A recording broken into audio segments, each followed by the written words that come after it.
Do you know what it takes to be a multimillionaire in business? Whether it's traditional business or MLM, this interview is going to tell you exactly how to get there. This is your Strategic Partner Podcast. Welcome to your Strategic Partner Podcast, where we give entrepreneurs the secrets, strategies, and processes to increase brand equity and max out revenue. Episode number 11, and the very first interview that I have the privilege to do in here in your Strategic Partner Podcast. And boy, it is going to be an ultimately good one. And the reason that is one of my mentors and one of the people that I'm inspired to be like when I grow up, whenever that actually happens. This gentleman has inspired me over the last 7 going on 8 years now, not only with his business etiquette, not only with his work ethic, but who he is in his family, who he is in the business community, and just one of a kind human being that always would reach out, business or not, that has enough humility within himself to say, hey, I need help. I need to learn about something. And now that is operating a multi-million-dollar company, and seeing him do what he has done, I've had the privilege to see him over the years develop an organization of close to 360,000 customers, about $400 million of revenue of a company that went from zero to hero, and has done it again and again and again, got into the solar space and the energy space, the real estate space, the magazine space, and now he is disrupting I would say the non-traditional medical space itself. And I'll let him say his story in a little bit. So ladies and gentlemen, I am privileged and honored in our very first interview ever in your Strategic Partner Podcast to have with us Mr. Bob Doran. How are you doing, boss? I'm doing great, my friend. And the first thing I want to tell you is never grow up. Just, you don't want to grow up, man. Never that. Mindset that you have, that young, friendly, and, having a baby next week here, kind of mindset, my friend. Yeah, that's actually true. So next time I'll be doing an interview or anything for that matter, I'll be a father of 2 children instead of just one. So and you're going to have what they call the rich man's family. Is that what that is? You have a son first and a daughter. That's even that's the richest rich man's family. Oh, well, an older son to protect the younger daughter. It's awesome.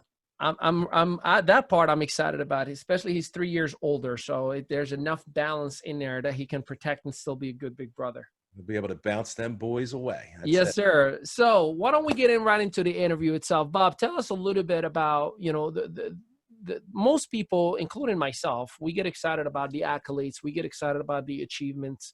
But if you were to look back on some of the struggles that have built your character, any of those stories that are under your belt that led you to this point 30 years later?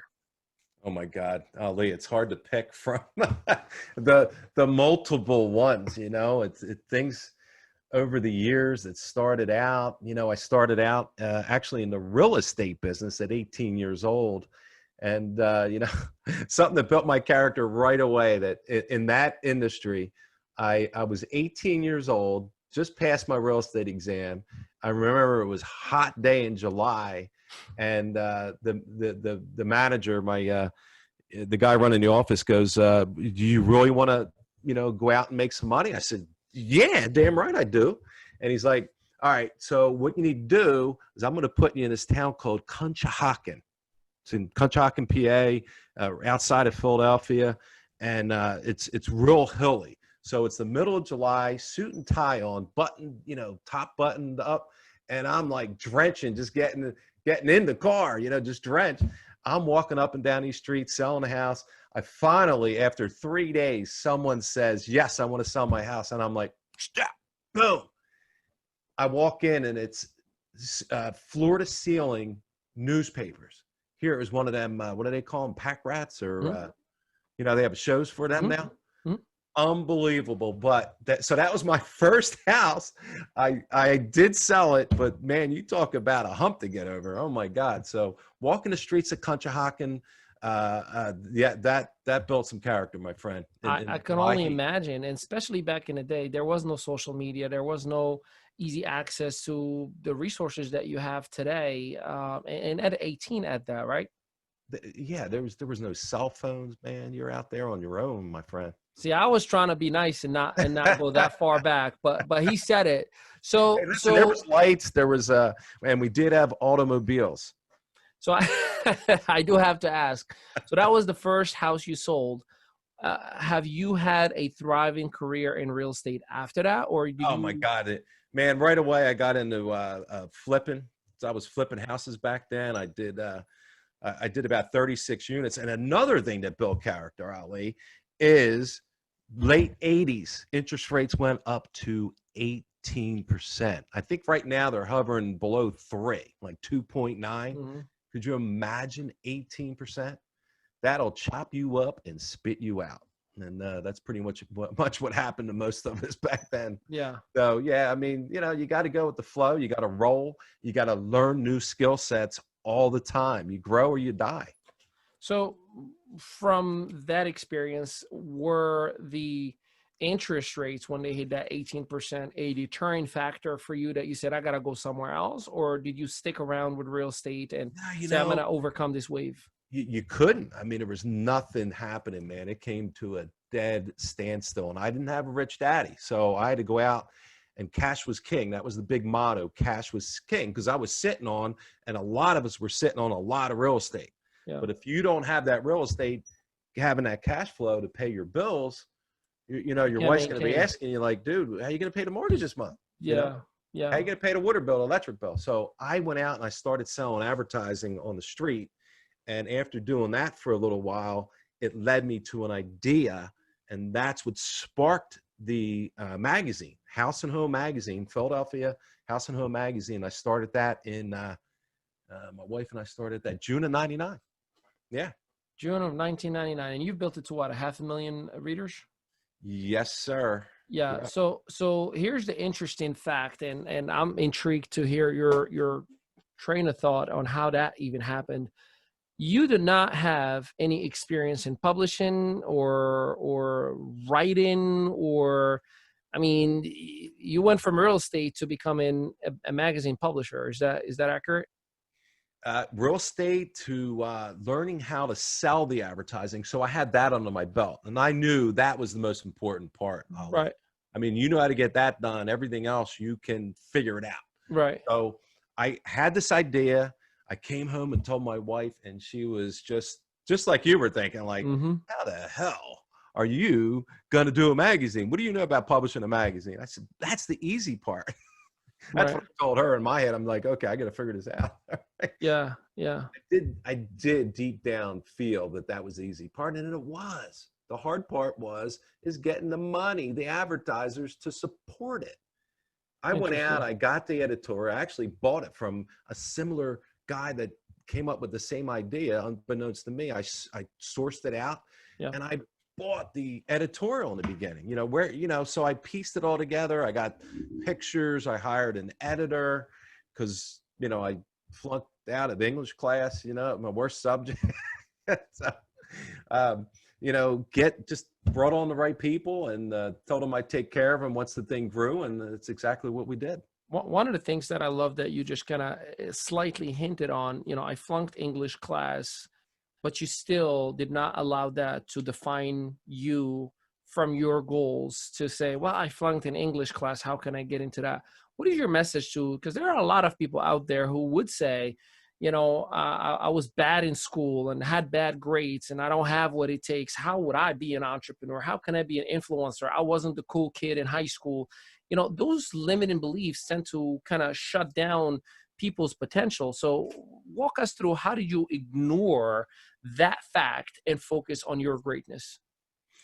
Yeah, I'd have to probably give my mother credit for that because, Yeah. she always cheered me on, through those kind of things. Like, hey, that's not what life's all about, blah, blah, blah, blah. And, I really got to credit her for that kind of stuff. And to this day, I never let anything like that, hold me back or, any of his limited beliefs. You look at, some of the greats out there. I mean, look at Elon Musk, and well, he did go to college, I think, for a year or two. Yeah. Up at Kingston. And then Microsoft, Bill Gates, I think he went a year or two and then left. But, school, it's not the end all end all, but it is for certain Sure. positions, right? An engineer needs a degree, and architects and different nurses and, all those fine positions there. But, if you're an entrepreneur, man, you got to get that street degree, my friend. Yeah. Oh, yes. And I love how you positioned it that way. I genuinely believe that the formal education is important as a foundation. If you don't Yeah. know how to do math, you're not Yeah. going to be able to balance a profit and And loss. listen, I missed out on the 4-year party, man. I lost the backlash. Had some parents that were going to give me that party for 4 years, but yeah, Yeah. overseas, I would have loved that, out in New Yeah. York or something, but didn't happen. So from the magazine, you transitioned to the energy space and specifically in a direct sales model. Yeah, Walk us through again that transition. You went from the real estate advertisement magazine, and now you're going to a brand new space, man, it the was energy space. not easy, my friend. And it was a direct sales, space. So Yeah, you have the stigma of the, the whole network marketing thing, and that's the model we were doing. And so here it is. It was 2008, Lehman Brothers meltdown, the whole, real estate market, everything melted down. We thought the world was ending. And here I am running a magazine. All the businesses were home related. So you can imagine the cash flow dried up pretty darn good. yeah, And the printer, the post office, we mailed a ton of these magazines, and they wanted their money up front, but my customers, the clients, the advertisers, wanted another month or 2 or 3 to pay, and some of them just dropped out and said, hey, I'm done, we're closed up. So it was tough, man. And the only reason we survived was the fact that we were the first to market in that niche. We created it in '99, and of course there was other competitors, and they went out before we did. yeah. So it was a matter of survival in that respect, and some fancy footwork too. But we made it. But to transition after that situation, before '08, the magazine, man, it was the best business in the world. Being a publisher and doing that whole thing, we were expanding. We were about to go open another 2 regions up by you, actually, Yeah, North yeah. Central Jersey and towards New York and all that. And that puppy just set us, way off course. And I said, you know what? The next time one of these things hits, we'll never survive. So I need to put in that plan B, that side hustle now. So here I'm running this magazine, which left me with 0 time, working all the time, trying to just keep our heads above water. And I remember, telling my wife, because I got a call from a good friend of mine up in Connecticut. I think you know him pretty well too. Yep. And he called me about it. And I'm like, Kev, I don't know, blah, blah, blah, blah. And come on up. So I came up, took a look, met the future CEO, because it was just organizing back then. Right, right. Obviously, we were a major part of forming, that whole thing and, Sure. and molding a lot of it. And so that was kind of fun. But the hardest sales job I had to do was tell my wife, listen, I'm starting a side hustle. And Again. again. And my assistant, who worked here in the house, we built a little room for an assistant in the back, and she was totally against it, man. And here she was friends with my wife, so there was some collusion there. Yeah. It wasn't too good, favoring Bob here, So there was about a year. No, I would say about 2 years of tough struggle trying to keep the magazine going, brother. And that was like, a chain around my ankle, and getting that other thing off the ground, working nights. I was doing meetings and nights, and oh my God, it was tough, man. But as you know, that pulled off pretty well too. So. Absolutely. And that brings me into the mix. In the May 2011, that's the first time that I actually met you, and the rest of the crew. It was in an event in Cherry Hill that I came down for the very first time, and here I am with a Yeah, yeah. With my bald head at the time, you've met me. I went about it the opposite way. You've met me with no hair, and I grew hair over the years. Well, yeah, you had some struggles back then. Maybe that's why you lost all that hair. I know. Hurricane Katrina and all that crap. Yeah, yeah. So Losing your businesses.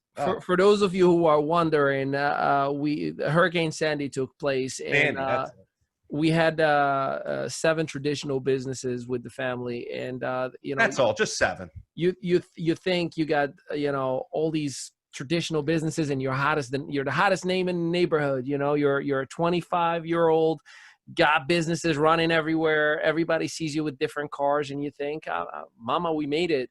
Until God says, "Well, let me show you otherwise." The universe said you're not supposed to be here, and I didn't understand it at the time. I was like, "Man, you go from a netting $250,000 a year, and it's just you and your wife, and life is good, to flip it the other way around and say, 'Mom, can I have gas money?'"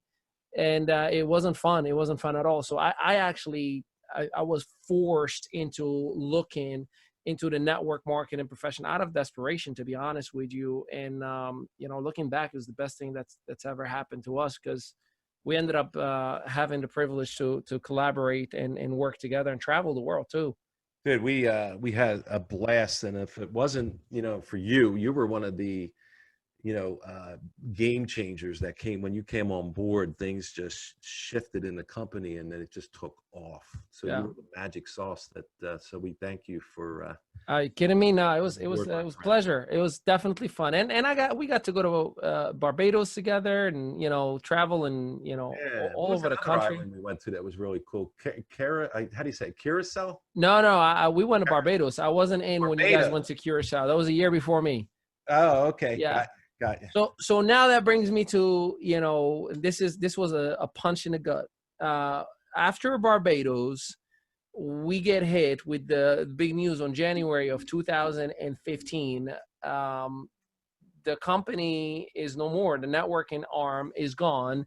And thank you for your service. Have a good day. Now, full disclaimer, grateful for the company because they continue to pay the residuals afterwards. So we can't, put that aside. However, still going. However, for the big amount of hard work ethic, you anticipated more instead of just, okay, well, my residuals are going backwards because you shut down. So how did you react the day that you found out? I mean, I know we spoke and we evaluated to move on together, but can you remember that day vividly? Because I sure as heck can't remember it. It wasn't the first company that left me. Yeah. I never really left the company. The companies left me in the direct sales space. Sure. And so I got a call from the CEO, and it was right here in this chair, the same chair I'm sitting in right now. It was in the morning. It was cold outside. And I remember in all the details. Oh, we all do. I can tell you the shirt that I was wearing and what it said on it. Oh my God. And so when he told me, we're shutting down the direct sales division, I was like, all right, Curry, all right, that's enough of the joking around. What do you need? And then all of a sudden I heard his son, who was the CMO, pop on the phone. He goes, "Oh, Bob, we're Curry serious." And I'm like, "Oh boy." And then it was just like, your whole stomach just walk. Like, because I had my son, Bob Jr., he was involved, and I'm like, oh my God. I had my brother, my sister, my brother-in-law involved, and it was all riding on me. I'll tell you, mine was, I got a call from Vanessa Jackson. Oh yeah. The director of sales and training at the time. Yep. And if you remember, I was organizing the Super Bowl regional. Yes. And it was the 10 second days. Annual. Yep, that was the second one. It was the first one. You blew up like I couldn't believe, man. Yeah, that's another story. I'm not even gonna lie to you. I was shocked at that event. For those of you who are listening, I threw a regional event on Super Bowl weekend. We're like, no, you can't do that. Ali, you'll never do it. You can't do it. Everybody's like, you're crazy. It's Super Bowl. You're in America. No one's going to show up. 150 attendees later for 2 days. I was like, how'd you pull that one off, my friend? Whoa. But in any case, Vanessa calls me, and she goes like, "Hey, stop spending money on the Super Bowl event, because I was already $2,000 deep, and you got to organize the food, the caterers, and all that stuff. So I'm spending money left and right." I Yeah. was like, "What's going on?" She was like, "I just stop spending any money on right now." So my mind went like, "Oh yeah, the company's about to pick up the tab. I don't have to pay for anything." I'm like celebrated. I'm texting the team, "Guys, I just got a call from Vanessa. She told me to stop spending money. We're about to get them to pick up everything. So I need the list of the recent things that we wanted to add. They're going to deliver." And then I get a call 45 minutes afterwards, and she's like hiding in the corner, and I can feel that she's hovering. And I asked her, like, "Hey, is everything all right?" She was like, "Listen, the company is about to shut down." And I'm like, "What do you mean?" She's like, they're terminating the network marketing division." And I was like, "What do you mean?" Like, I In know what shock. she's saying. And Total yeah. shock. And I sat down, and again, I know the feeling that you had in your chest. And my stepfather was in the room, and he goes like, "You okay?" I'm like, "Yep, I'm good." He goes like, "You do not look good at all. You look like you're sick. Are you okay?" I'm like, "Oh, I'm totally fine." And man, I got in the car. I went to this lake around the corner, and I just sat there for 3 hours by myself. Wow. Yeah, it was because that was, for me personally, the first time that I've experienced measurable success in direct sales. But more importantly, it was the very first time that I've made a real impact in people's lives. Those things that we want to do, the impact we want to create. Oh, dude, man, I everybody made wanted it. you on the stage. It was, Yeah. we need Ali on the stage. It so was so great. so let's get back to your And story. also, Yeah. just to add to that, the human element, it was like losing your family. Literally. It was like, because we were like so close. So we were always in Cherry Hill. We were having fun after the meetings, and it was we'd oh my God, it was just I don't even like thinking back to that, because then emotions are flooding back again. Absolutely. Absolutely. Now, so we talk about that punch in the gut. Then we go to a health and wellness company, That was because established for how many years? for 10 years, Yeah. and we're like, we're going to go there, and this should be okay, because it doesn't interfere with energy, therefore we get to keep our residuals, so it's not as bad of a punch. We get the crowd, we get the team, we get the organization. All right, we're going to stick together, let's We make it fly him happen. out to Phoenix, Phoenix. Arizona. Yeah, Phoenix. And Yeah. next thing you know, 10 months later, like a baby, that company gets shut down by the FTC for allegations of misleading information and documentation, and a whole lot that was happening behind the scene. Yeah. How did you handle that as a second Oh punch? man, it was like boom, boom. I felt like I was in the ring with Tyson. Yeah. It was rough. Then we, after that, I think that's when the crew just kind of broke up. Some went to Yeah. product, some went back to energy, some stuck with coaching, some just said, "I'm not doing this anymore." Yep. But you continued on, and then you went to the crypto space, and you did well over there. And that was another punch. And there's a point of my story of putting this timeline together. You've had so many punches from the direct sales model, and now today you sit as a co-founder of a company that is doing some incredible things in the medical space, that also has a referral model. Yep. Yep. Have those circumstances, those three major punches, helped you develop the core values of the company and who you are with your partner, to make sure that no one under your watch will ever go through what you've gone through? Yes. Yeah. I mean, having that firsthand experience, and thank God I had corporate experience before, running both traditional and direct sales companies, that I could bring to the table here, and bring it from the point of view of, being in the field, having those punches thrown at me, and then, being empathetic with all the folks out there, and making sure that we're putting our foundation deep. We're putting them bad boys way down into the ground, so this thing's standing on solid ground. Yeah. And yeah. So we don't want no three-legged stool Not at all. Well, at so New Life so Ventures. why don't we talk about your movement and your organization that you are spearheading along with your business partner Bill resides. Would you mind telling us a little bit about where is Bob Doran right now and what inspired you to do what you are doing today? Back in when I was young, in your 20s and 30s for the most part, it's all about the money, and then Yeah. if you are fortunate enough to kind of get the money out of the way, meaning like you have enough money to pay your bills, and you're not afraid of that anymore, which is, sometimes you feel you're there, sometimes you're not, but you got to be really grounded and say, okay, I got enough. If everything else fails, there's enough money coming in. In my case, I have some real estate and different things, that were put in place. So pretty good that way. So it's a matter of, now being 57 years old, or I should say, maybe about a year and a half ago when we were looking at this, and Bill approached me to be a co-founder, wrote me in to run a company, pretty much. It had to be very special. It had to be the core values of what we wanted to do in the wellness space had to be very special. So that's what we laid out. We don't, our mission, our core values are, it's not about the money. We want to vet out the best wellness products in the world.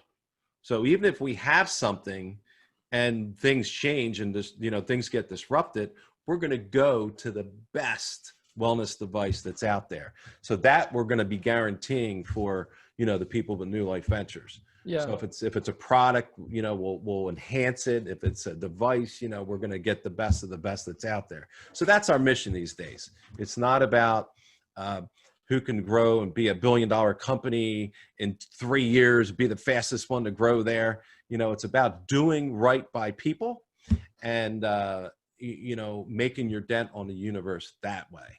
Another thing that you guys just introduced, for example, is the Echo products. And, at first, when I heard New Life Ventures is going to get into the water business, I'm like, what is this, 1997 water filtration? Those days are like long, long gone.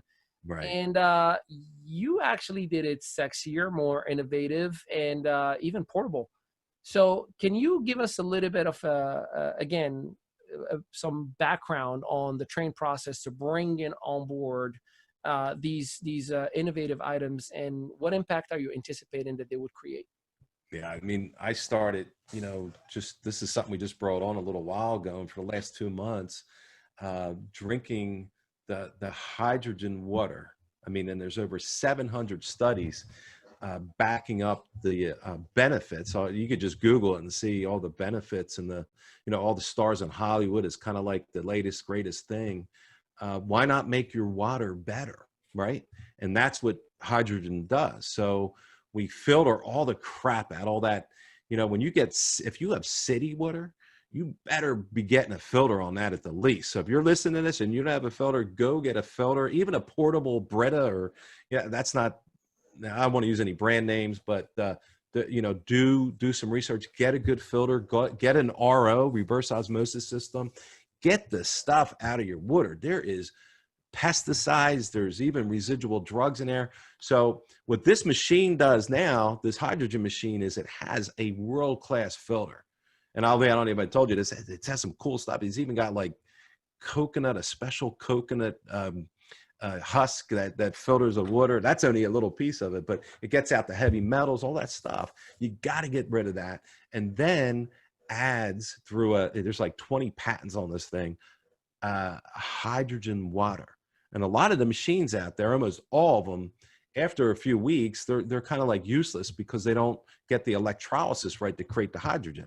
This inventor figured it out. There's no way that the electrolysis can can get interrupted like these other machines. So awesome stuff. Well, any parting words of inspiration and final nuggets for that person who's listening to you right now? Say, yeah, you sound like a superhero, but I'm not that good at this stuff. What is your advice for that person? You just got to do it. A lot of people, they hang around, they got these great ideas. I know so many people like that are brilliant ideas, all that. They just don't take that first baby step to go after it, and that's all you got to do. Little baby steps get you there. Just show up, show up. Boom. I mean, so many people just can't do that. Yeah. Be Awesome. persistent and don't quit. Very, very simple stuff. And I try to keep organized. That helps a lot. A lot of people say don't create a to-do list, but man, I keep a to-do list and a running list. What I don't finish, then if I don't finish it, it's on the list for the next day. I bang it out. I don't know how people fly by the seat of their pants without getting organized and doing that. So create organized, keep a calendar, G calendar, or here's my trusty old school calendar as well. Yeah. You know what's funny, Bob? You are the definition of simplicity. A lot of people complicate what it means to be successful. You literally just gave, hey, it's basics. You have a list of things that you're gonna do, stay persistent, and just do it. Like, there's really not much more into it. Of course, hard work, but you simplified it for the masses, and we appreciate it. And one more thing I'm going to say is there's going to be a lot of shiny objects out there, and you do got to stay focused. What did the old Confucius say? If you chase two rabbits, you won't catch one. Yeah. And believe me, I chase more than two rabbits, and some people can handle it, and I've handled it before, and I've done okay with that. But what the meaning is don't chase too many of them, right? Yeah. Don't go down a path with too many things, because nowadays with social media, those trinkets are always in our eyes. So keep focused. Don't veer, and because you put time and effort in. Sometimes it takes a little while to pay off. And if you're almost there, if you're 2 feet away from that gold, you're mining, you're 2 feet away, but then you stop because all of a sudden someone said there's a better patch of coal mine down or gold mine down the road. And then you start on another one and now you're 100 feet away. Yeah. So, just keep focused and keep at it. Right on. And ladies and gentlemen, this has been an exclusive with Bob Doran, co-founder of New Life Ventures, a man that has inspired the heck out of me and my family over the years and continues to do so every single day. I will make sure I include all of his credentials, Facebook profile, right in the comments and in the copy itself. So if you want to connect with him directly, feel free to hit him up. And I will put some information as well about the company, their Facebook groups, and different things that they have. So if you too want to learn how to connect with Bob directly and maybe even have him to be your business partner, you can definitely do just that. Until next time, this has been an exclusive of Your Strategic Partner podcast. And Ali Mehdaoui, we are out. Hey, tell them peace out, everybody, Bob. Peace out. Thanks, my friend.